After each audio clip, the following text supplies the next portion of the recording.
यहाँ पे एक स्टूडेंट था, उसका एक क्वेश्चन था कि अगर मैं उसको बिजनेस से जस्टिफाई करना चाहूँ अपनी बैंक स्टेटमेंट को, तो उसके लिए सबसे इम्पोर्टेंट तो ये है कि उसका बिजनेस रजिस्टर्ड होना चाहिए। लास्ट 2-3 ईयर से काफ़ी अपॉइंटमेंट का इशू आ रहा था, तो अब ऐसे अपॉइंटमेंट के बारे में आप क्या कहना चाहेंगे? अपॉइंटमेंट का एक्चुअली सोल्यूशन यही है कि इटली ने अब जो रिसेंटली उनकी जो रिक्वायरमेंट्स हैं उसके अकॉर्डिंग अपनी जो पॉलिसीज़ हैं वो चेंज कर दी है। वो टैक्स रिटर्न्स 2 इयर्स तक के शो करवा सकते थे, ठीक है। अब एम्बेसी की रिक्वायरमेंट में है कि वो 3 इयर्स के उसको शो करवाएं। 70-80 लैक्स के शो कर रहे होते हैं, लेकिन जो उनकी रनिंग इनकम होती है वो सिर्फ 6 to 7 लाख शो हो रही होती है। ये रिजेक्शन का सबसे बड़ा बाइस बनता है। अस्सलाम वालेकुम, myself Ayesha Liaqat and I am from prime zone consultant. ये पॉडकास्ट उन स्टूडेंट्स के लिए है जो इटली के अपने ड्रीम को पूरा करना चाह रहे हैं और एम्बेसी की रिक्वायरमेंट, यूनिवर्सिटी की रिक्वायरमेंट और अपनी फ़ाइल के अकॉर्डिंग कुछ इन्फॉर्मेशन लेना चाह रहे हैं।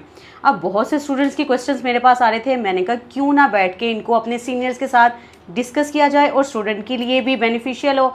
तो हमारे साथ मौजूद हैं हमारे सीनियर, चले आए हम उनसे बात करते हैं। सर, सबसे पहला क्वेश्चन मेरा ये है कि इटालियन इस्लामाबाद एम्बेसी की जो न्यू रिक्वायरमेंट आई है उसमें डॉक्यूमेंट्स कौन कौन से हैं, ज़रा डॉक्यूमेंट्स तो आप पॉइंट आउट कीजिएगा। अगर आयशा आप डॉक्यूमेंट्स की बात कर रही हैं तो सबसे पहले तो आपके आइडेंटिफिकेशन डॉक्यूमेंट्स आते हैं, जिसमें आपका आईडी कार्ड और आपका पासपोर्ट। इसके अलावा आपका एफआरसी, डोमिसाइल और passport size pictures. Further documents की बात की जाए तो उसमें आपके all education documents from matric to onwards वो आपके टेस्टेड होने चाहिए रेलिवेंट अथॉरिटी से, ठीक है।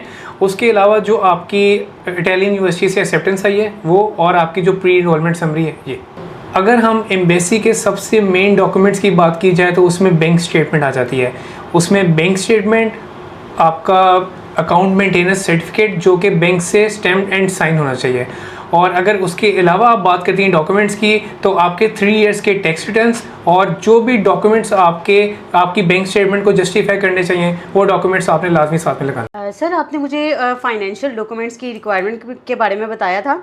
अच्छा, यहाँ पे एक स्टूडेंट था, उसका एक क्वेश्चन था कि अगर मैं उसको बिजनेस से जस्टिफाई करना चाहूँ अपनी बैंक स्टेटमेंट को, तो उसके बारे में थोड़ी सी रिक्वायरमेंट्स बताइएगा और डॉक्यूमेंट्स के बारे में बताइएगा। Good question Ayesha. अगर तो आप जिस स्टूडेंट की बात कर रही हैं, अगर तो वो स्टूडेंट अपने बिजनेस के स्टेटमेंट को जस्टिफाई करना चाह रहा है तो उसके लिए सबसे इम्पॉर्टेंट तो ये है कि उसका बिजनेस रजिस्टर्ड होना चाहिए। अगर तो बिजनेस रजिस्टर्ड है तो एनटीएन, और अगर चैम्बर से रजिस्टर्ड है तो चैम्बर की सर्टिफिकेशंस, उसके अलावा आपका लेटर हेड, आपका विजिटिंग कार्ड, ये सारी चीज़ें लाजमी होनी चाहिए और उसमें उनके बिजनेस की स्टेटमेंट मस्ट होनी चाहिए। अच्छा सर, समीर, एक स्टूडेंट के क्वेश्चंस होते हैं, उनका ये था कि लास्ट 2-3 ईयर से काफ़ी अपॉइंटमेंट का इशू आ रहा था, तो अब ऐसे अपॉइंटमेंट के बारे में आप क्या कहना चाहेंगे?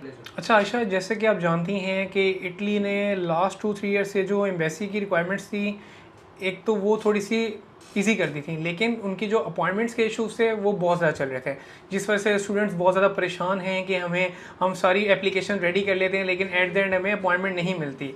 तो उस अपॉइंटमेंट का एक्चुअली सोल्यूशन यही है कि इटली ने अब जो रिसेंटली उनकी जो रिक्वायरमेंट्स हैं उसके अकॉर्डिंग अपनी जो पॉलिसीज़ हैं वो चेंज कर दी हैं, ठीक है। अब एक्चुअली यहाँ पे फर्स्ट कम फर्स्ट बेस वाला सिस्टम स्टार्ट हो गया इटली में। अगर आप पहले एप्लीकेशन फॉरवर्ड करेंगे उसके अकॉर्डिंग जितनी जल्दी आपकी समरी फॉरवर्ड होगी उतने जल्दी आपके चांसेस हैं कि आपको अपॉइंटमेंट मिल जाएगी।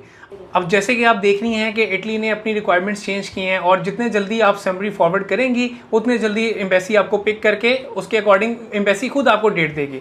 तो अगर आप लोग भी स्टूडेंट्स को गाइड कर सकते हैं कि अगर आप नेक्स्ट ईयर जो कमिंग ईयर आ रहा है, जो कमिंग इनटेक आ रहा है, अगर आप लोग इस अपॉइंटमेंट वाले इशू से बचना चाह रहे हैं तो एज सुन एज पॉसिबल अपने आप को रजिस्टर्ड करें और जितने जल्दी उनका एडमिशन लेटर आएगा, समरी फॉरवर्ड होगी, वो इस इशू से बच जाएंगे। अच्छा सर, मेरा नेक्स्ट क्वेश्चन है टैक्स रिटर्न्स के हवाले से कि पहले एम्बेसी की रिक्वायरमेंट्स थी कि वो टैक्स रिटर्न्स 2 इयर्स तक के शो करवा सकते थे, ठीक है। अब एम्बेसी की रिक्वायरमेंट में है कि वो 3 इयर्स की उसको शो करवाएं, तो आप उसको किस तरह से स्टूडेंट्स को जो है वो गाइड कर सकते हैं कि वो टैक्स रिटर्न से या एसेट्स के हवाले से आप उनको क्या गाइड करेंगे? अच्छा आयशा, आपका सवाल बहुत अच्छा है। जो स्टूडेंट्स हैं वो क्या करते हैं कि वो जो अपने एसेट्स हैं वो 70-80 लैक्स के शो कर रहे होते हैं, लेकिन जो उनकी रनिंग इनकम होती है वो सिर्फ 6 to 7 लाख शो हो रही होती है। ये रिजेक्शन का सबसे बड़ा बाइस बनता है। अगर आप अपना रनिंग इनकम को बेहतर कर लें, जितना बेहतर कर सकते हैं, जिससे आपके रिजेक्शन के चांसेस कम हो जाएंगे, तो मैं एडवाइस यही दूंगा कि अगर आप अपनी जो रिटर्न्स वगैरह हैं और सारी चीज़ें वो उसके अकॉर्डिंग शो करें, तो आप अपनी जो इनकम है वो भी इसके अकॉर्डिंग शो करें। Sir thank you so much, हम आपका ज़्यादा टाइम नहीं लेंगे। बस लास्ट क्वेश्चन ये है कि 2027 में मींस कमिंग इन टेक में जो स्टूडेंट्स हैं, आप उनको क्या सजेस्ट करना चाहेंगे उनके डॉक्यूमेंट्स के हवाले से और उनके सारे प्रोसीजर के हवाले से? स्टूडेंट्स, मैं आपको ये सजेस्ट करूँगा कि अगर आप लोग 2027 में इटली को प्रेफर रखना चाह रहे हैं और आप चाहते हैं कि मैंने इटली में मूव करना है, तो सबसे पहले तो आपको फर्स्ट कम फर्स्ट बेस को माइंड में रखना पड़ेगा। अगर आप लोग अपनी एप्लीकेशंस जैसे ही ओपन होती हैं, फर्स्ट इनटेक में फर्स्ट कॉल में अप्लाई करते हैं, तो इसमें आपके चांसेस बहुत हाई होते हैं, क्योंकि उसमें एक तो कंपटीशन बहुत टफ नहीं होता, एप्लीकेशंस बहुत ज़्यादा नहीं जाती, जिस वजह से वो एप्लीकेशंस एक्सेप्ट होने के चांसेस अच्छे हो जाते हैं। और जैसे कि आप लोग 2-3 साल से अपने अपॉइंटमेंट्स के इशू को फेस कर रहे हैं, अगर आप अपॉइंटमेंट के इशू से बचना चाह रहे हैं तो आपको तो ये स्टेप सबसे पहले फॉलो करना पड़ेगा कि आप लोग फर्स्ट कम फर्स्ट बेस को फॉलो करें।